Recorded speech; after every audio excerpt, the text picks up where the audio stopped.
Hi everyone, good morning. I'm Shaliza Jamal. I'll be your facilitator for this training.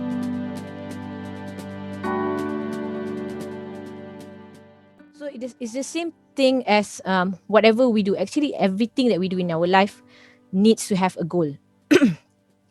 And it's even more important in learning and when you're designing online courses. So a clear and measurable learning outcome. If we go back to the sailing boat just now, it's like taking your students on a journey. So you have the starting point and then the destination where you're taking them, and then the journey itself is the learning experience. So for the learners, they can see where they are going. So if they are really going on sailing to an island, they would know, what clothes to pack. As for you, you can know what content you need to put in your course. You will know what activities to design, and you will know how to actually assess them when your students have achieved the learning outcomes. So am I going too fast? Okay, so what is actually a clear and measurable learning outcome? Thank you.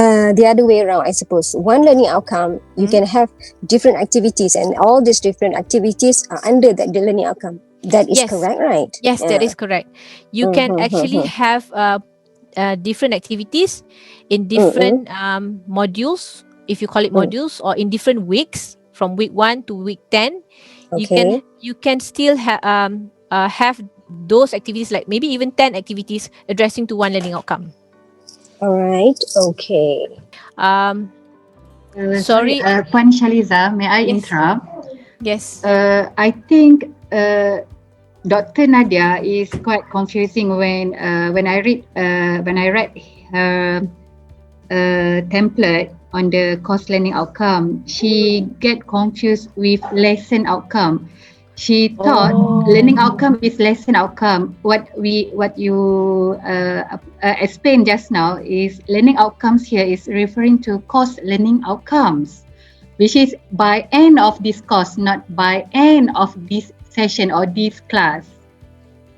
They get confused here. Okay, right. So you mean is LO here is course learning outcome. That is why when we write teaching plan, it's focusing on the course learning outcome. That is why you said that by end of this course. It's not on that particular lesson, on that particular chapter or topic. But that's true. Because I'm designing the template is because we use a template for courses. So the courses that we create is not as massive as the courses that you will be creating. That's why I think that's just a little bit of a confusion on the terms there. But I think it is still fine for this is the Dr. Nadia, right? Okay, so it is fine for you to pick one lesson outcome to improve, because it still will be the same. Like, is in this activity we want to just see how a measurable, clear learning outcome can actually help you in designing the lesson. So I think for this session, it's for this workshop, it is better for you to just take your smaller learning outcomes, like the lesson learning outcomes, so that we can actually, because later we'll be designing the page for this one. I would say this is the lesson outcome, because this will be like one of the class. So during one of the class, they will learn about this. So I'm thinking this is the now I'm getting confused, learning outcome and lesson outcome, but it's the smaller ones. I'm referring to the smaller one.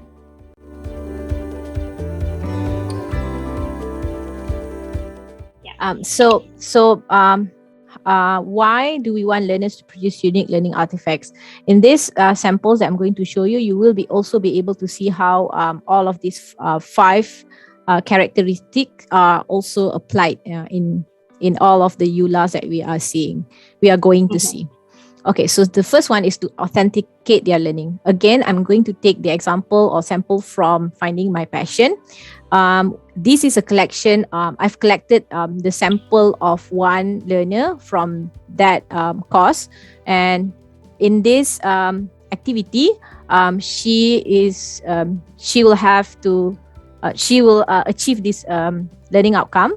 And if you can see there are 5 activities.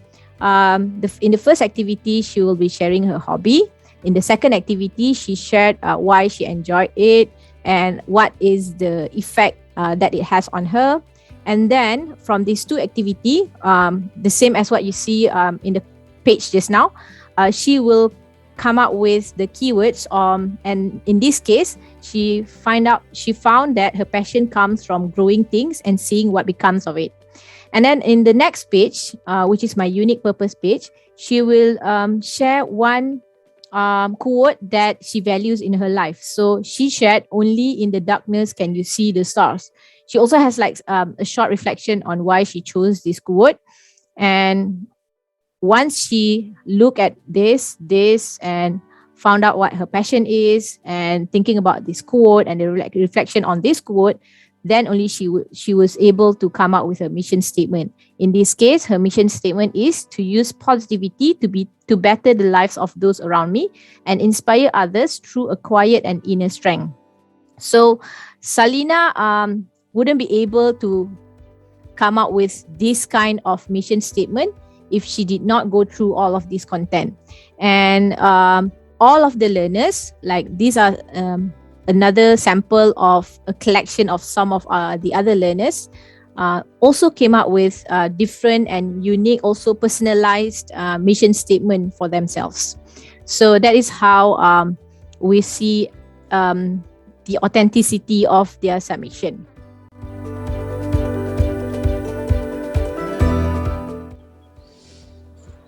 All good? Yep, it's all good. Everyone is in. Okay. Yes, I'm in. Okay, so let's start the session then. Okay, so once you're in, you'll see the course, the title for our workshop today, Designing Assessments for Open-Ended and Project-Based Assignments on Open Learning. Welcome to the course. That's the welcoming note there. And if you remember in the email, I've actually shared with you the pre-workshop activities that we would like for you to participate in, but it's fine. We have someone sharing here.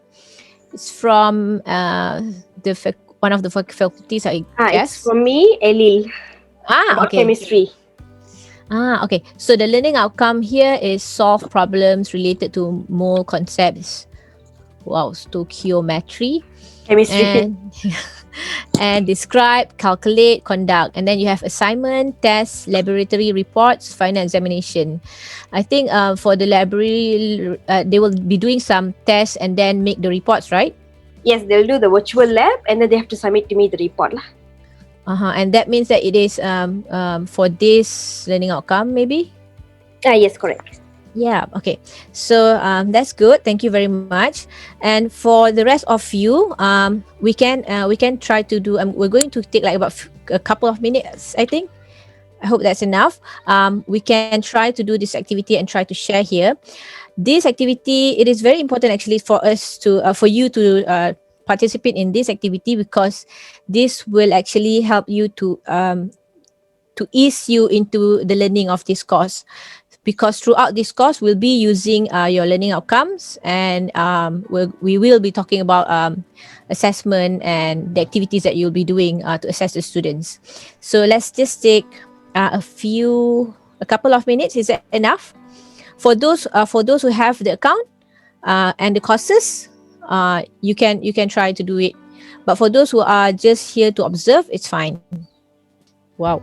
Okay. So would you like to share with for this one?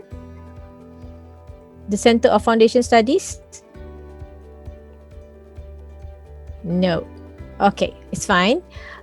So I think I would say that I can see how the evidence is relating to the learning outcome here.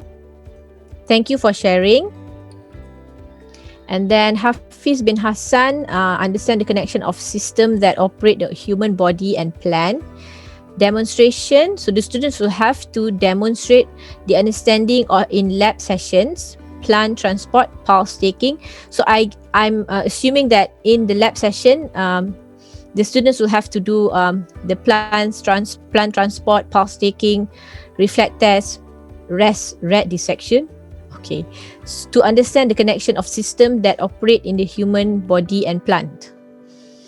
They will really be dissecting a rat. Wow. Okay. For the next one, again, okay. It's a different one. Recognize the parts of speech. Find a quote online and identify each parts of speech for each word present in the quote. Find a quote online and identify each parts of speech for each word present in the quote. Okay. Okay, that's nice. That's interesting. Thank you very much. And we have Dr. Nisa demonstrate the visual skills as one aspect in media and information literacy. Create a visual to sell a product. Okay. Manipulate the visual and post on social media. Yep. That is actually what the student will do to demonstrate this. Okay. Anyone else? Oh, Chandru shared.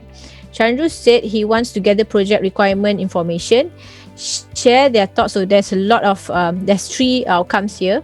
And he shared that for this one, share their thoughts about the importance of project information, group discussion about what is relevant and important information to gather before the project start, and then produce the project requirement information. So the students will have to do all this, then they will get to this outcome.